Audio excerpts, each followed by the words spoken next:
하나님 말씀 같이 보도록 하겠습니다. 예레미야서 31장 10절부터 14절 말씀인데요. 구약 성경 1100페이지에 있습니다. 예레미야서 제31장 10절부터 14절 말씀입니다. 찾으셨으면 우리 한 목소리로 같이 읽습니다. 시작.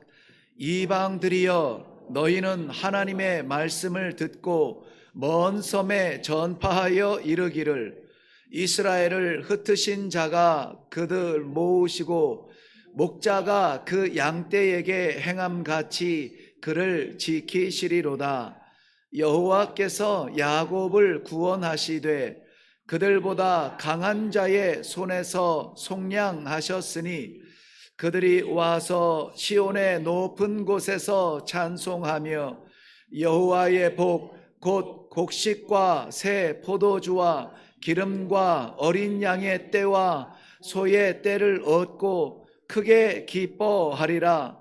그 심령은 물된 동산 같겠고 다시는 근심이 없으리로다 할지어다.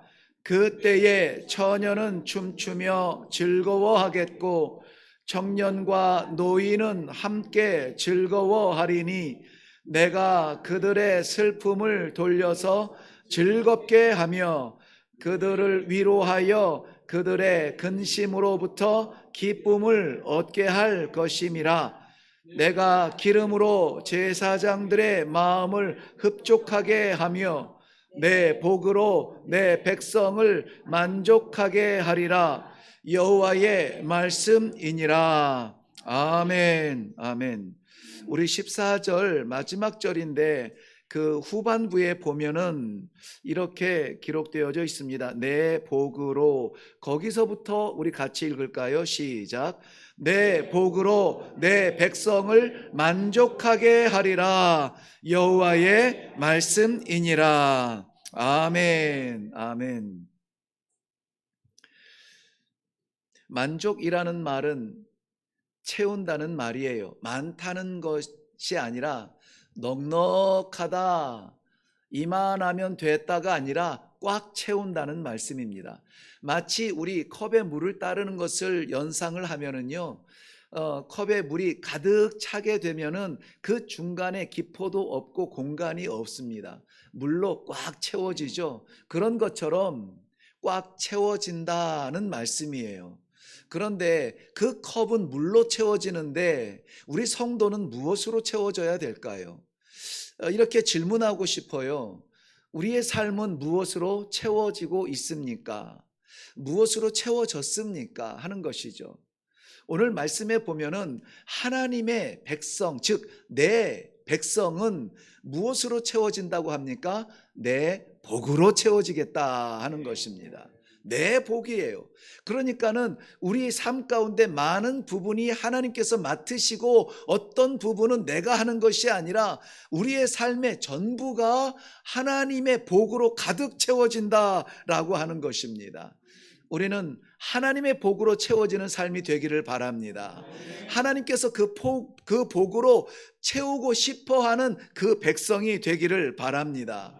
그런데 이 말씀을 받을 때에는 그렇게 복스러운 과정은 아니에요. 오늘 이처럼 우리 삶 가운데서도 여전히 궁핍하고 연약한 부분들이 없지 않습니다. 그런데 하나님께서는 여전히 내 복으로 너를 채우리라 라고 말씀해 주고 있는데요. 이스라엘 백성들의 형편을 보면은 아마 우리가 공감할 부분들이 좀 있을 겁니다. 왜냐하면 벌써 이방 나라 이 바벨론에게 북쪽 이스라엘은 망한 지가 오래됐습니다. 벌써 망했고요. 이 남쪽 예루살렘 중심으로 남아있는 이 조그마한 땅이 벌써 두 차례나 바벨론의 군사들이 쳐들어와서 포로가 쳐들어올 때마다 포로를 데려가니까요. 뭐 성전은 말할 것도 없고 왕궁에 있는 창고를 열어서 뭐 이런 보물들 다 뺏어가죠. 인력도 뺏어가는데 그걸 우리는 포로라고 불러요. 벌써 두 번의 포로가 끌려갔습니다. 이들은 아직은 알지 못하지만 우리는 잘 알아요. 이제 약 10년 후면은 예루살렘도 완전히 멸망할 그러한 순간입니다. 그러니 나라라고 해서 나라라고 말할 수 없고 민족이라고 해서 자주권이 있는 것이 아니라 언제든지 조공을 바쳐드리고 언제든지 오면은 빼앗길 수밖에 없는 그러한 불안한 삶을 살아가고 있습니다.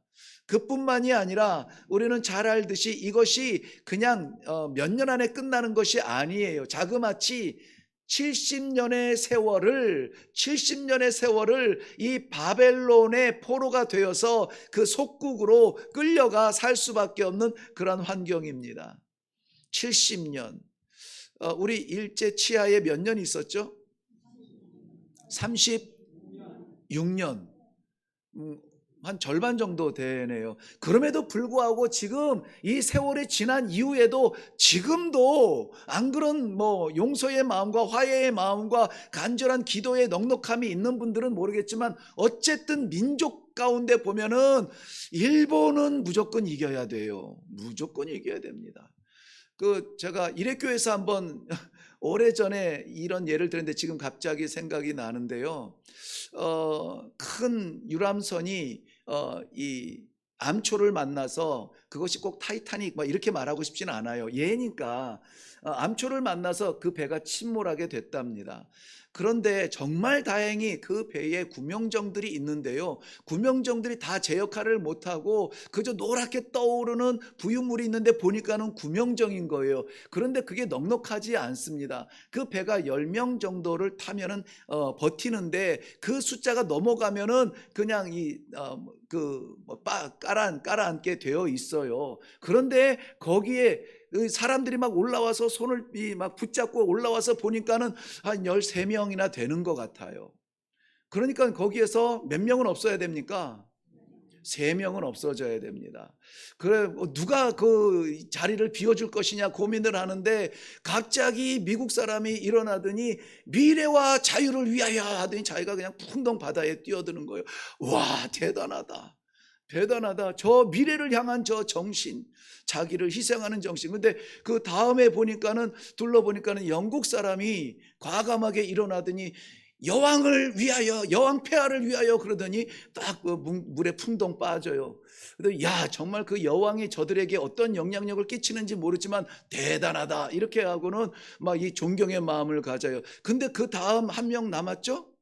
네, 막 둘러보니 서로 눈치만 보고 있는 거예요. 보니까 동양 사람이 한 2명이 있는데 그 동양 사람들이 서로 이렇게 눈치를 보고 있고 다른 사람들은 이 여인들은 덜덜 떨고 있습니다.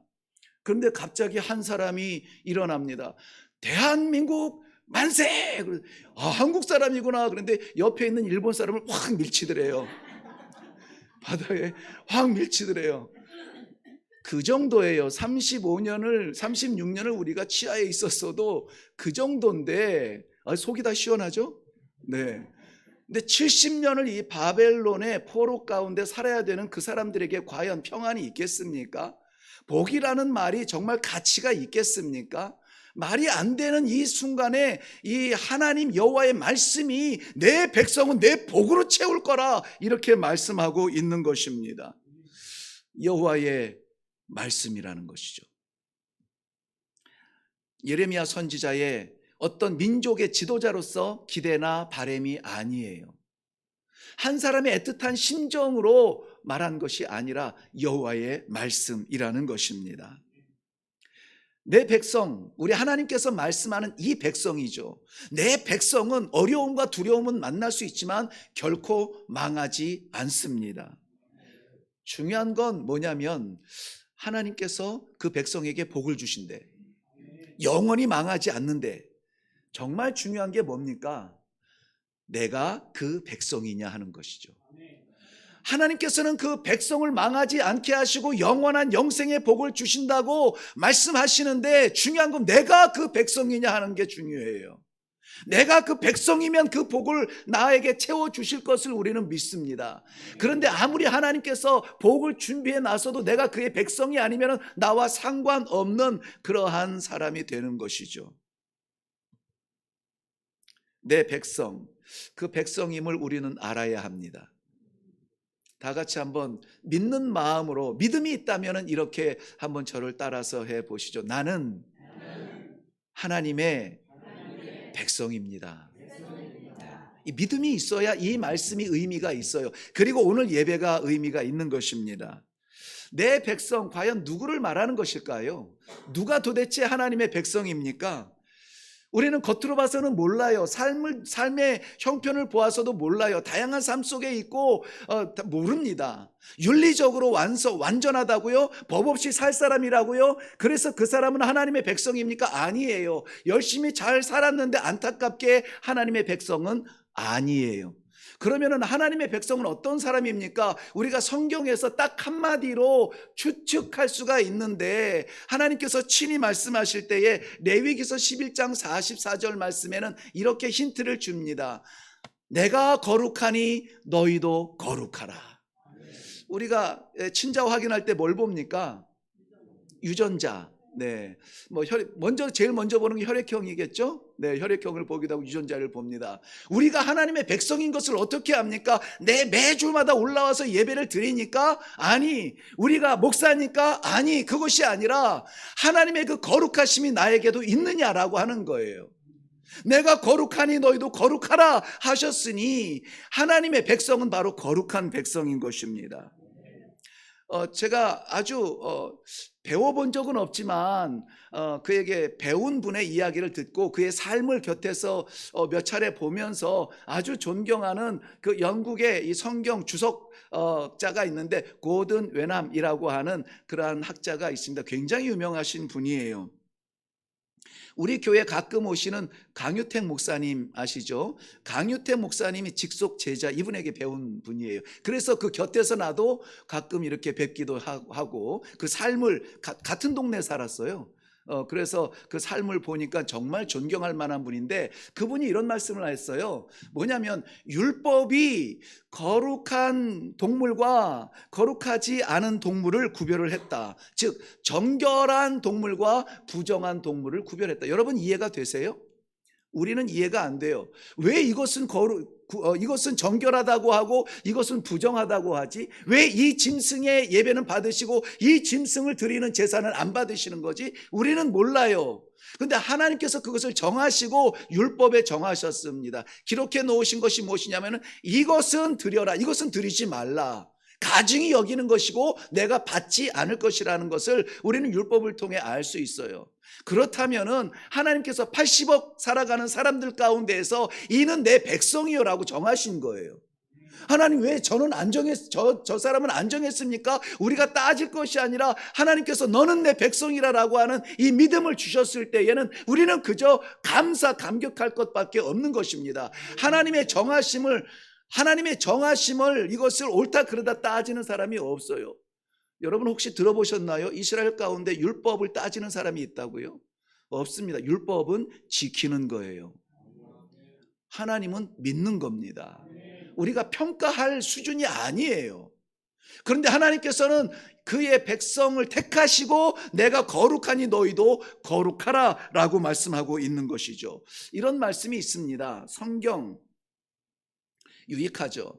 현명하려거든 성경을 읽어라.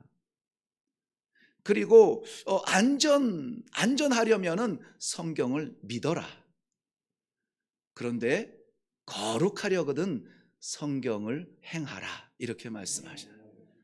말씀하셔요가 아니라 그런 말이 있어요. 성경을 행하라. 그러니까는 성경이 기록한 것을 행하는 사람이 거룩해지는 것이고, 우리가 보통 말하죠. 내가 거룩하니 너희도 거룩하라라고 말씀해요. 거룩은 상태가 아니에요. 거룩은 하나님께서 우리를 거룩하게 하신 그것을 살아가는 겁니다. 그러므로 삶 가운데 거룩이 나타나지 아니하면은 그가 거룩하다라고 말할 수 있는 사람이 없어요. 제가 거룩합니까? 아니에요. 하나님께서 나를 거룩하다 하셨는데 내 삶은 거룩하지 못해서 어떻게 하면 하나님 순간이라도 배반하지 않고 순간이라도 오염되지 않고 순간이라도 변질되지 않고 거룩한 삶을 좀 유지할 수 있을까요? 말씀해 주세요. 말씀을 붙들고 사느라고 몸부림칩니다. 누가요? 저요. 그리고 그 말씀대로 거룩하게 살아가려고 하는데 잘 안 돼요. 생각이 유혹을 합니다. 문화가 나를 흐트러 희미하게 만듭니다. 그래서 나 그렇게 못 사니까 하나님 힘 좀 주세요. 기도하는 겁니다. 내가 거룩하니 너희도 거룩하라는 것은 거룩한 존재를 말하는 것이 아니에요. 거룩한 삶을 살라는 것입니다.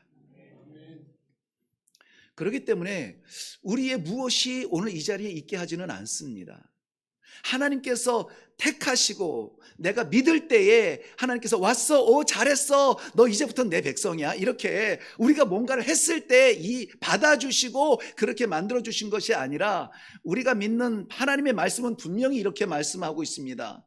하나님께서 천지를 지으시기 전에, 태초 전에, 이 우주 만물을 지으시기 전에 그분이 나를 성도로 택하시고 작정하시고 2023년도를 성도로 살아갈 수 있도록 내 생명을 주시고 주관하여 주신다. 이것이 성도의 믿음이에요. 그러니 우리가 성도된 것, 우리가 거룩한 사람이라고 하는 것, 우리가 하나님의 자녀라고 하는 것, 거기에 나의 어떠함이 전혀 개입하지 않았습니다. 그렇기 때문에 성도는 그저 어떻게 해야 되느냐? 감사할 뿐이에요. 뭐 하라고요? 감사하다고요. 감사하다고요. 감사하다고요. 우리 지금 예배드리는 이 공간의 모양이 어떠할지라도 감사하라고요. 뭐가 좀 잘 삐끗 잘 안 맞아도 우리는 그저 예배드리는 환경에 있을 수 있다는 이것이 감사해야 돼요. 예배드리고 싶어도 마음껏 예배드릴 수 없는 사람들이 얼마나 많다고요. 어떤 데는요, 한 나라가 그래요. 한 나라가 마음대로 예배드리지 못합니다.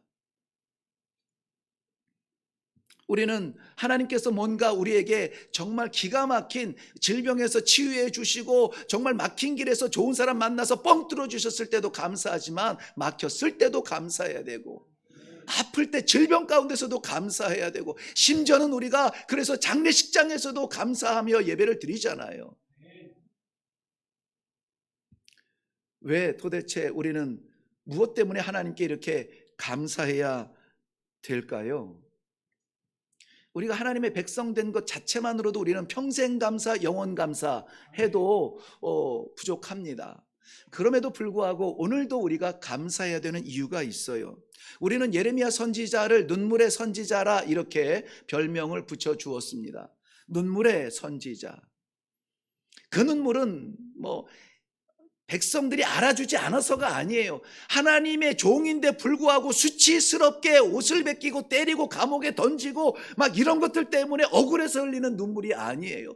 하나님께서 갖고 계시는 그 아름다운 뜻과 꿈이 있는데, 약속이 있는데 그 약속을 받은 이 백성이 그 약속을 믿지 못하기 때문에 좀 주변의 나라 바벨론 붙잡고 애굽 붙잡고 아수르 붙잡고 강한 사람들 붙잡느라고 여기저기 쫓아다니지 좀 말아라. 우리는 하나님의 백성이고 우리의 역사는 하나님이 다스리시고 우리의 생명은 하나님이 주관하시니 사람 바라보지 말고 하나님 바라보아야 된다. 제발 하나님 봐야 돼.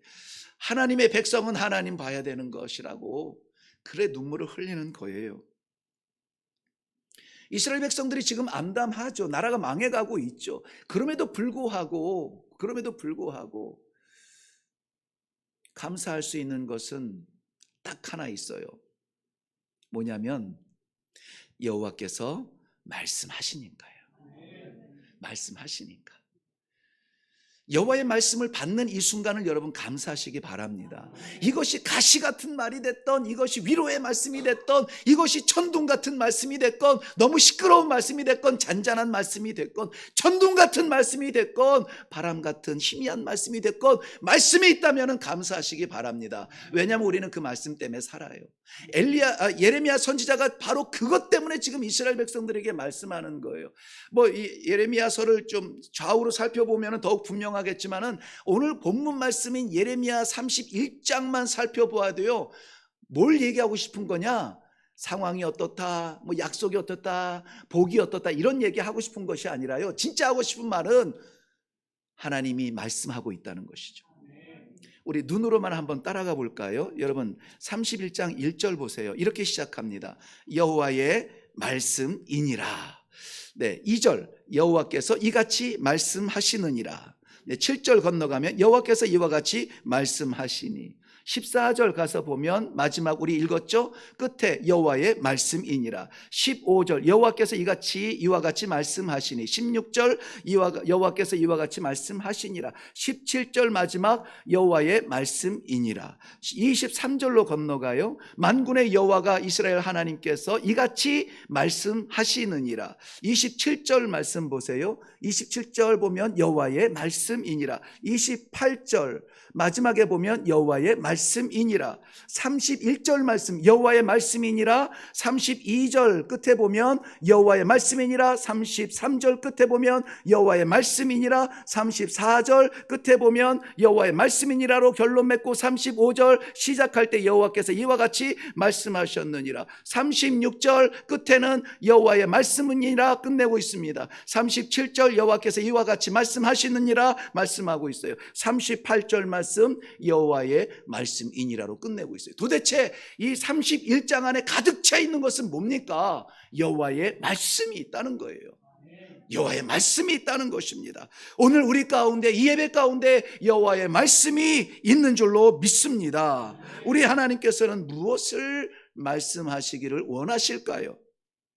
11절 말씀 여호와께서 야곱을 구원하시되 그들보다 강한 자의 손에서 속량하셨느니라. 이걸 말씀하고 싶은 거예요. 야곱 즉 이스라엘 구원하셨고 그의 백성 강한 자의 손에서 구원해 주셨다.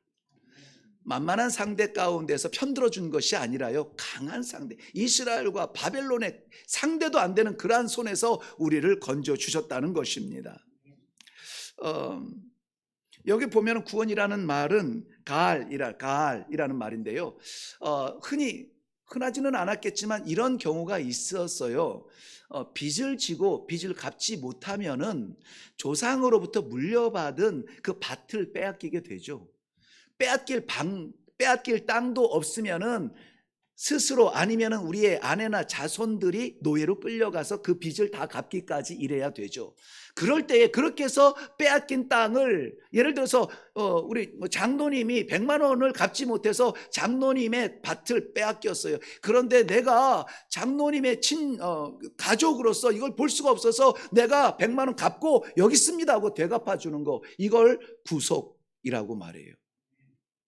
이걸 구원이라 우리가 이해하고 있습니다. 속량한다라는 말씀을 우리 찾아가 볼까요? 출애굽기 6장 6절 말씀입니다. 속량이라는 말을 동일하게 썼는데요, 출애굽기 출애굽기 앞에서 두 번째 책이죠. 출애굽기 6장 6절입니다. 네, 우리 같이 읽겠습니다. 시작. 그러므로 이스라엘 자손에게 말하기를 나는 여호와라. 내가 애굽 사람의 무거운 짐 밑에서 너를 빼내어 그들의 노역에서 너희를 건지며 편팔과 여러 큰 심판들로서 너희를 속량하였다라고 말씀하고 있습니다. 이것이 여호와 하나님인 줄을 너희가 알지어다. 네. 왜 빼주셨다고요? 내가 그런 거야. 내가 너희 하나님, 너의 여호와야. 내가 너를 붙들고 있어. 그것 좀 얘기하고 싶은 거예요. 그런데 우리는 병에서 나았다고 해서, 큰 문제에서 해결됐다고 해서, 정말 꼬여있던 그 문제가 해결돼서 예를 들면 대박이 났다고 해서 그 주신 하나님, 빼내신 하나님, 질병 가운데 고쳐주신 하나님, 그 하나님은 잊어버리고 말이죠, 주신 건강 가지고 다른 일에 힘쓰고, 주신 재물 가지고 다른 일에 힘쓰고, 주신 건강으로 다른 거에 쫓아다니고, 그러고 살고 있으면 안 된다는 것이죠. 우리의 속량은 주님으로부터 왔습니다. 강한 자의 손에서. 어디에서? 강한 자의 손에서. 네, 우리 잘 아는 말씀인데 시편 121편에 하나님께서 그의 백성을 어떻게 인도하시는지 말씀하고 있는데요. 자막으로 띄워주세요. 네, 시편 121편 1절에서 8절까지 말씀인데 우리 다 같이 한 목소리로 읽겠습니다. 시작. 내가 산을 향하여 눈을 들리라. 나의 도움이 어디서 올까? 나의 도움은 천지를 지으신 여호와에게서로다. 여호와께서 너를 실족하지 아니하게 하시며 너를 지키시는 이가 졸지 아니하시리로다. 이스라엘을 지키시는 이는 졸지도 아니하시고 주무시지도 아니하시리로다. 여호와는 너를 지키시는 이시라. 여호와께서 내 오른쪽에서 내 그늘이 되시나니 낮에 해가 너를 상하지 않게 아니하며 밤에 달도 너를 해치지 아니하리로다. 여호와께서 너를 지켜 모든 환난을 면하게 하시며 또 내 영혼을 지키시리로다. 여호와께서 너의 출입을 지금부터 영원까지 지키시리로다. 아멘, 아멘. 자, 우리의 힘이 어디에서 온다고요? 여호와께로. 우리의 도움이 어디에서 온다고요? 여호와께서. 언제까지? 영원까지예요. 영원까지. 우리는 지금 이 쏟아지는 빗줄기로 두려움이 있지만은 우리 집사님 기도하신 대로 많은 인명피해가 일어나고 있지만은 그 광야에서 낮의 태양이 얼마나 살인적 태양인지 몰라요. 그늘만 있으면 살아요. 그늘만 있으면 사는데 그야말로 땡볕에 노출된다면 정말 생각하기도 끔찍한 뜨거운 태양입니다. 그 가운데에서 우리를 지켜주시는 거예요. 여러분, 사막에서 얼어 죽는다는 얘기 들어보셨나요? 그러니까 꽁꽁 얼지는 않지만 체온 저하로 죽는 곳이 사막이에요. 낮에 그렇게 찌던 그 땅의 지열과 이 몸의 열이 밤이면은 달이 뜨고 해가 사라진 다음에는요, 그 기온이 얼마나 뚝뚝뚝 떨어져서 영하까지는 안 내려가도 그저 영상 한 5도, 10도 이때만 돼도요, 덜덜덜덜덜 떨면서 저체온증으로 죽어요. 그러한 가운데서 우리 하나님께서 낮에 구름 기둥과 밤에 불 기둥으로 지키시는 것을 우리는 역사적으로 알잖아요. 한두 명 그랬나요? 장병만 60만 명, 200만 명 넘는 백성을 그렇게 지키셨음을 우리는 역사적으로 알잖아요. 여호와께서 우리를 지켜주시는 것입니다. 그 어떤 강력함도 우리 하나님께서 우리를 건들지 못하도록 하면은요, 태풍이 몰아치고 어떠한 위협이 달려든다 할지라도 건들지 못합니다. 설령 그것에 우리가 노출되어서 우리를 건든다 할지라도 우리가 죽지 않아요. 망하지 않습니다. 욥기에서 말한 것처럼 욥은 정말 당대의 의인이요, 당대의 많은 것을 소유한 부자였으나 아무런 특별한 죄가 없죠. 잘못이 없습니다. 얼마나 성실하고 거룩하게 살아가려고 애를 썼는데요. 그런데도 불구하고 하루아침에 그 재산 다 날아가고 자녀 10명 다 죽고 아내까지 여호와를 저주하라고 하면서 도망가고 홀로 남은 그 몸뚱아리가 가지고 이 돌로 몸을 벅벅 긁으면서 살아가야 되는 그 비참한 현장. 그래도 저가 하나님을 저주하지 않았어요. 왠지 아세요? 하나님께서 이렇게 사탄에게 그 광풍, 그야말로 미친 바람이죠. 재물 뺏고 건강 뺏고 우리 가족 뺏어가는 그 미친 바람에서도 우리 하나님께서 지키겠다고 하신 것은 뭐냐면, 다 하지만은 그의 생명은 건들지 말아라. 생명은 건들지 말아라. 생명은 건들지 말아라. 그 어려움과 고난을 견뎌낸 그 생명은 그야말로 갑절의 축복을 받죠. 우리 하나님이 자랑하는 그 생명이 되는 것을 볼 수가 있습니다. 사랑하는 성도 여러분, 이스라엘 백성들에게 아직 이 70년의 그 포로의 세월은 찾아오지도 않았습니다. 그 시절을 보내야 돼요. 그런데 우리 하나님의 약속은 뭐라고요? 그 강력한 손에서 내가 내 백성을 속량하여 주겠다는 거예요. 그 무거운 짐에서 내가 빼주겠다는 것입니다. 그리고 나서 그리워하던 예루살렘으로 돌아와서 높은 곳에서 찬양하게 하겠다는 거예요. 높은 곳에서 찬양한다는 말이 무슨 의미일까요? 겁도 없는 거예요. 전 같으면은 어디 높은 데 올라가서 찬양합니까? 들켜가지고 적에게 들켜서 이 화살이라도 맞으면 어떻게 합니까? 그래서 그 기도원 같은 경우, 사사 기도원 같은 경우는 부름받기 전에는 아무리 뭐 어떤지 모르겠지만은 이 곡식을 거두어서 타작마당에서 타작하지 못하고 그 포도틀 속에 들어가 가지고 그 속에서 아닌 척하고 숨어서 했잖아요. 그런데 하나님께서 속량하신 백성들이 예루살렘으로 돌아오잖아요. 그 자리, 내 백성이라고 하는 그 자리, 하나님께서 예비하신 그 자리에 서게 되면은요, 세상 그 무엇도 두려울 것 없이 높은 곳에서 찬양하게 되는 것입니다. 뿐만이 아니에요. 찬양할 수 있는 신앙의 회복뿐만이 아닙니다. 실질적인 물질적 축복도 받게 되는데요, 곡식과 새 포도주와 기름과 어린 양의 떼와 소 떼를 얻을 것이라. 어디로부터라는 말은 없습니다. 하나님께서 주시는 것이죠. 그 다음에 세 번째는 우리가 잘 아는 말씀입니다. 그의 심령은, 그의 영혼은 물된 동산 같을 것이라. 네, 물된 동산 같을 것이라. 이 동산이 아무리 예뻐도 물이 없으면 말라버리죠. 거칠어지죠. 물된 동산은 어디를 의미하냐면 에덴 동산을 의미해요. 에덴 동산에서 하나님께서 물길을 주시고 네 군데 사방으로 이 물이 흩어지면서 땅을 적시었던 것이죠. 그 상태가 어떤 상태냐? 하나님과 교제하는 상태예요. 에덴 동산이 물된 동산이었는데 그 동산과 상관없는 백성, 그 아담과 하와의 관계는 뭡니까? 죄로 인하여서 하나님으로부터 쫓겨난 자리였어요. 그 다음부터는 그곳이 뭐 물 됐는지 넘치는지 모자르는지 상관없는 상태가 됐어요. 근데 오늘의 약속은 뭡니까? 너희의 영혼은 물된 동산 같겠다. 나와 함께하며 나와 거닐며 나와 교제하며 나와 대화하며 나의 백성이 될 것이라는 약속이에요. 다시는 근심이 없을 것이라. 지금 근심들 있으시죠? 네. 아닌 척해도 다 있으셔요. 저도 있어요. 근심이 있습니다. 네. 제가 무슨 천리안 가지고 알아보는 게 아니라 우리는 근심 속에 살다가 네, 근심 속에 가면서 그저 하늘나라 소망 아니면 우리는 참 불쌍한 사람들이에요. 다 근심이 있어요.